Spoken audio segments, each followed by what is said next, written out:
Hello friends, welcome back to gun with creation. ನೋಡಿ 180 stands ನಾನು glue ಹಾಕಿ ready ಮಾಡಿ ಇಟ್ಕೊಂಡಿದ್ದೀನಿ. ಈ ರೀತಿ ಪೋಣಿಸ್ಕೊಂಡಿದ್ದೀನಿ. ರಿಂಗ್ ಬೀಡನ್ನ ಆ್ಯಡ್ ಮಾಡ್ತಾ ಇದ್ದೀನಿ. ನೋಡಿ ಫ್ರೆಂಡ್ಸ್, ಆ್ಯಡ್ ಮಾಡಿ ಎರಡನ್ನೂ ಸಮನಾಗಿ ಇಟ್ಕೊಂಡು ನೆಕ್ಸ್ಟ್ ನಾನು ಝರಿ ಥ್ರೆಡ್ನ ಎಮ್ಮಿಂಗ್ ಸೂಜಿಗೆ ಎರಡೆಳೆ ಪೋಣಿಸ್ಕೊಂಡು ಇಟ್ಕೊಂಡಿದ್ದೀನಿ. ನೋಡಿ ಕೆಳಗಡೆಯಿಂದ ಈಗ ಸೂಜಿ ದಾರ ತಂದು ನಾನು ನಾಟ್ ಹಾಕ್ಕೊತಾ ಇದ್ದೀನಿ ಫ್ರೆಂಡ್ಸ್. ಯಾವ ರೀತಿ ಬೇಬಿ ಕುಚ್ಚಿಗೆಲ್ಲ ನಾರ್ಮಲಾಗಿ ನಾವು ಯಾವ ರೀತಿ ನಾಟ್ ಹಾಕ್ಕೊತೀವಲ್ಲ ಫ್ರೆಂಡ್ಸ್, ಅದೇ ರೀತಿ ನಾನೀಗ ನಾಟ್ ಹಾಕ್ಕೊತಾ ಇದ್ದೀನಿ. 3 to 4 ಟೈಮ್ಸ್ ನಾಟ್ ಹಾಕ್ಕೊಳ್ಳಿ. 4 ಎಳೆನೂ ತೊಗೋಬೋದು ಫ್ರೆಂಡ್ಸ್ ಝರಿ ಥ್ರೆಡ್ನ. ನಾನು 2 ಎಳೆ ತೊಗೊಂಡಿದ್ದೀನಿ. ಎಷ್ಟು ಹಾಕಿದ್ರೂ ಚೆನ್ನಾಗಿರುತ್ತೆ ಫ್ರೆಂಡ್ಸ್. ಝರಿ ಥ್ರೆಡ್ಡು ಲುಕ್ ವೈಸ್ ಸೂಪರಾಗಿ ಬರುತ್ತೆ. ಬೇಬಿ ಕುಚ್ಚಿಗೆ ಝರಿ ಥ್ರೆಡ್ ಎಷ್ಟಿದ್ರೂ ಲುಕ್ ಚೆನ್ನಾಗಿರುತ್ತೆ ಫ್ರೆಂಡ್ಸ್. ನೋಡಿ 3 to 4 ಟೈಮ್ಸು ಇದೇ ರೀತಿ ನಾಟ್ ಹಾಕ್ಕೊಳ್ಳಿ.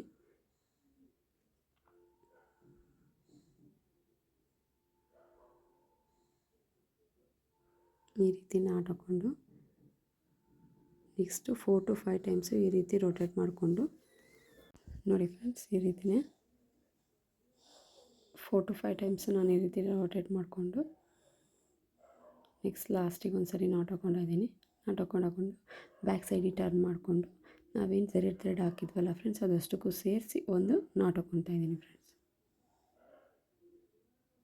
ನಾಟ್ ಹಾಕ್ಕೊಂಡು ಸೆಂಟರಿಂದ ನೀಡಲ್ ಹಾಕಿ ದಾರ ತೆಗೆದು ಝರಿ ಥ್ರೆಡ್ನ ಕಟ್ ಮಾಡ್ಕೊತಾ ಇದ್ದೀನಿ. ಕುಚ್ಚು ಎಷ್ಟು ಲೆಂತ್ ಬೇಕು ನೋಡಿಕೊಂಡು ಅಷ್ಟು ಕಟ್ ಮಾಡಿಕೊಡಿ. ರಿಂಗ್ ಬೀಡನ್ನ ನೆಕ್ಸ್ಟ್ ಕೆಳಗೆ ಮಾಡಿಕೊಂಡು ಇನ್ನೊಂದು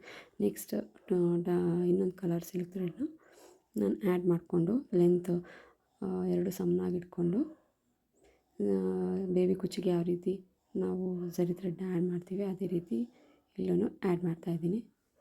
ಫಸ್ಟ್ ಒನ್ ಈ ರೀತಿ ನಾಟ್ ಹಾಕ್ಕೊತಾ ಇದ್ದೀನಿ ಫ್ರೆಂಡ್ಸ್. ಒಂದು 2 ಟೈಮ್ಸ್ ಇದೇ ರೀತಿ ನಾಟ್ ಹಾಕ್ಕೊಂಡು ನೆಕ್ಸ್ಟ್ ನಾವು ಮೇಲೆ ಏನು ಕುಚ್ಚು ಹಾಕಿದ್ವಲ್ಲ ಫ್ರೆಂಡ್ಸ್, ಅದನ್ನು ಆ್ಯಡ್ ಮಾಡಿಕೊಂಡು ಟೋಟಲಾಗಿ ಎರಡೂ ಸಿಲ್ಕ್ ಥ್ರೆಡ್ನ 2 ಕಲರ್ ಸಿಲ್ಕ್ ಥ್ರೆಡ್ ಸೇರಿಸಿ ಮತ್ತು ನಾಟ್ ಹಾಕ್ಕೋಬೇಕು ಫ್ರೆಂಡ್ಸ್. ನೋಡಿ, ನಾವು 2 ಕಲರ್ನ ಜಾಯಿಂಟ್ ಮಾಡಿಕೊಂಡು ಝರಿ ಥ್ರೆಡ್ಡಿಂದ ನಾಟ್ ಹಾಕ್ಕೊತಾ ಇದ್ದೀನಿ ಫ್ರೆಂಡ್ಸ್. ಝರಿ ಥ್ರೆಡ್ ಎಷ್ಟು ಹಾಕಿದ್ರೂ ಚೆನ್ನಾಗೇ ಕಾಣಿಸುತ್ತೆ ಫ್ರೆಂಡ್ಸ್. ಯಾವ ಕುಚ್ಚಾಯಿತು ಬೇಬಿ ಕುಚ್ಚಿಗೆ, ಯಾವ ಬೇಬಿ ಕುಚ್ಚು ಡಿಸೈನ್ ಆಯಿತು, ಝರಿ ಥ್ರೆಡ್ ಎಷ್ಟು ಹಾಕ್ತೀವೋ ಅಷ್ಟು ಲುಕ್ ಚೆನ್ನಾಗಿ ಕಾಣುತ್ತೆ ವೈಸ್ ಫ್ರೆಂಡ್ಸ್. ನನ್ನ ಚಾನಲ್ ಇನ್ನೂ ಯಾರು ಸಬ್ಸ್ಕ್ರೈಬ್ ಮಾಡ್ಕೊಂಡಿಲ್ಲ ಸಬ್ಸ್ಕ್ರೈಬ್ ಮಾಡ್ಕೊಳ್ಳಿ. ಹೀಗೆ ನನಗೆ ಸಪೋರ್ಟ್ ಮಾಡ್ತಾಯಿರಿ. ನಾನು ಹಾಕೋ ವಿಡಿಯೋ ಹೇಗಿದೆ ಅಂತ ಕಮೆಂಟ್ ಮೂಲಕ ತಿಳಿಸಿ ಫ್ರೆಂಡ್ಸ್, ತುಂಬಾ ಹೆಲ್ಪ್ ಆಗುತ್ತೆ. ನೋಡಿ, ನಾನೀಗ ಸಿಲ್ಕ್ ಥ್ರೆಡ್ ಕಟ್ ಮಾಡಿಕೊಂಡು ಫೈನಲ್ ಲುಕ್ ಹೀಗಿದೆ friends. Keep watching. Thank you friends. Bye.